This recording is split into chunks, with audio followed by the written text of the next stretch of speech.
नेत्र बंद करके ध्यान की दशा में बैठ करके अपने जीवन की उन गहराइयों का चिंतन कर लो कि एक की प्रीति जब हुई थी, किसी जीव को कोई भी वस्तु आकांक्षा हुई थी, उसकी प्राप्ति में कोई विघ्न करने खड़ा हो जाए तो सगों को भी मारने को खड़े होते कि नहीं होते। महाभारत कोई शत्रुओं के बीच नहीं हुआ है, महाभारत कोई शत्रुओं के बीच नहीं हुआ है, महाभारत सगों के बीच हुआ है। परंतु धरती की प्रीति ने इस धरणीधरों की बुद्धि नष्ट कर दी। धरणी की प्रीति ने धरणीधरों की बुद्धि भ्रष्ट कर दी। धरणी की प्रीति ने, धरणी ने पृथ्वी, इस पृथ्वी की प्रीति ने पृथ्वीधरों की बुद्धि भ्रष्ट कर दी और सगों सगों में ऐसा युद्ध छिड़ गया कि मेरे मित्र इतिहास रचा गया कि भाई भाई लड़ करके ध्वस्त हो गए, नष्ट हो गए। चक्रवर्ती भरत के लिए कौन सी आपत्ति आ गई थी? वही 6 खंड का सौमित्र त्याग करके मुनिराज बन के मोक्ष गए, लेकिन बाहुबली पर चक्कर चला रहे थे तब बुद्धि कहां चली गई थी? दिलीप पुत्र, बेटा जीवन में इतना आज सीख के जाना, इतना सीख के जाना, इतना सीख के जाना कि आपके पिताजी, आपके दादाजी खर्च करने के पहले कुछ बचा के रख लेते हैं। समाज, किसी भी समाज का सदस्य होगा, उसको दान पुण्य भी करना होना बेटा, वो साल भर का हिसाब किताब करके वो सुरक्षित कर लेता है। इतना दान के लिए निकालूंगा, इतना बैंक में डालूंगा, इतना रिश्तेदारों के आने जाने में खर्च हो जाएगा, इस सारी की सारी व्यवस्था करता कि नहीं भाई? आपत्ति विपत्ति के लिए बेटा अलग से सुरक्षित रखता पैसा आदमी। बालक, अपने चित्त से कहना, अपने चित्त से कहना, कितने ही विकल्प मस्तिष्क में आ जाए पर निर्णय करने की बुद्धि को सुरक्षित रखना। फिर से कह रहा हूं, पंडित राकेश जी, निर्णय करने की बुद्धि को सुरक्षित रखना। आपत्ति के काल में ज्ञानी गुरुओं का उपदेश काम में नहीं आता।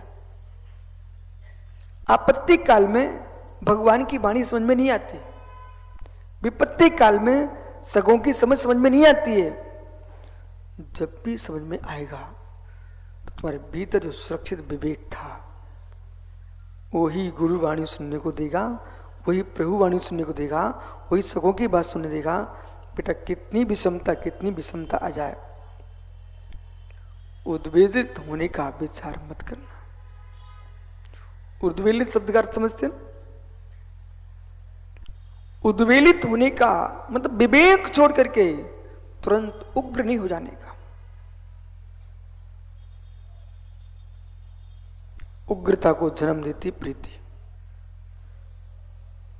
अभी आपको मेरी बातें समझ में आ रही हूं, नहीं आ रही हूं मुझे मालूम नहीं है, लेकिन भविष्य में समझ में आएंगी कि महाराज जी ने आज के दिन कुछ कहा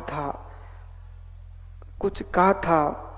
इतना सुरक्षित अपना मस्तिष्क रखना कि पिताजी भी कहे, बेटा पिता भी कहे कि अब बहुत हो गया, अब आप अपना काम करो।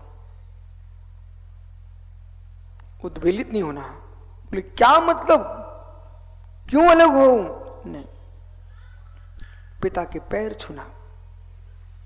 बोले पिताजी जो आपकी आज्ञा है, हमने आपको दिया ही क्या है? आपने तो अपने शील धर्म का नाश करके मुझे जन्म दिया है,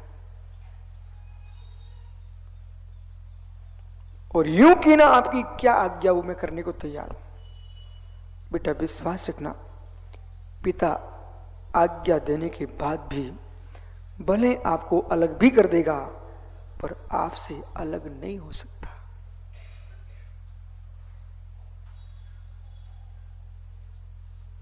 पिता के साथ वो क्या रहना, रह करके भी अलग रहना पड़े। वो दूरियां श्रेष्ठ हैं जो दूरी होने पर भी दूर ना हो सके।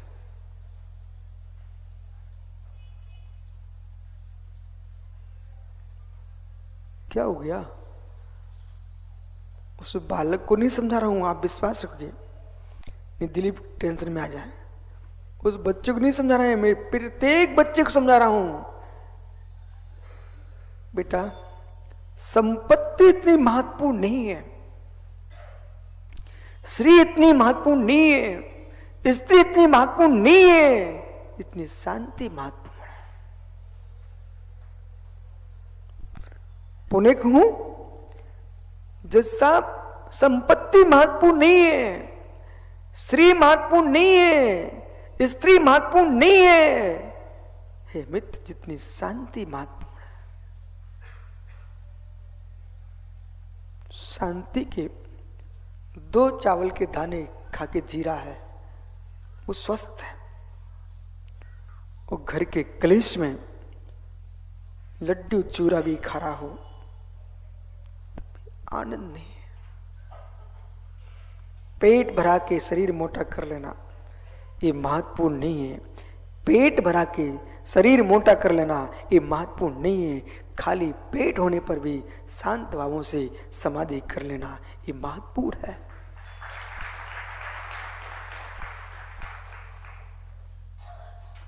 समाधि यानी ध्यान। और 177 नंबर के कार्यक्रम में ध्यानी की ही व्याख्या चल रही है। ध्यानी के लक्षण क्या है, ध्यानी को समझाया जा रहा है, ध्यानी को समझाया जा रहा है। माताओं, समझ में आ रहा है? यदि आपको भले विशेष और अपना बच्चा समझ लेना, इस बच्चे की बात भी तुमको समझ में आ रही हो, इतना ध्यान रखना। जीवन में संपत्ति महत्वपूर्ण नहीं है, शांति महत्वपूर्ण है। अभिषेक हो ना बेटा, अभिषेक अपने कॉलेज की पुस्तकों पर लिख के रख देना। तुम जिस कक्ष में तुम रहता है, एक बढ़िया, जैसे मालूम यहाँ कल उपहास वालों के लिए अच्छी तस्वीरें जड़ जड़ के दी जा रही थी। तू तो सुंदर एक तस्वीर बनाना, उसमें किसी का चित्र नहीं होने का, मत इतना शब्द लिखा हो, वो कितनी लंबी तू बना लेना, अपने कक्ष में टांग के रखना। बहुज्ञानी, याद रखना क्या लिखोगे आप, बहुज्ञानी। बहुज्ञानी जीवन में संपत्ति श्रेष्ठ नहीं, शांति श्रेष्ठ है। यदि बेटा अभिषेक तूने इतनी सी मेरी बात मान ली ना, जीवन में संसार में ऐसा कोई वस्तु प्राणी नहीं आएगा जो तुझे कोई दुखी कर सके।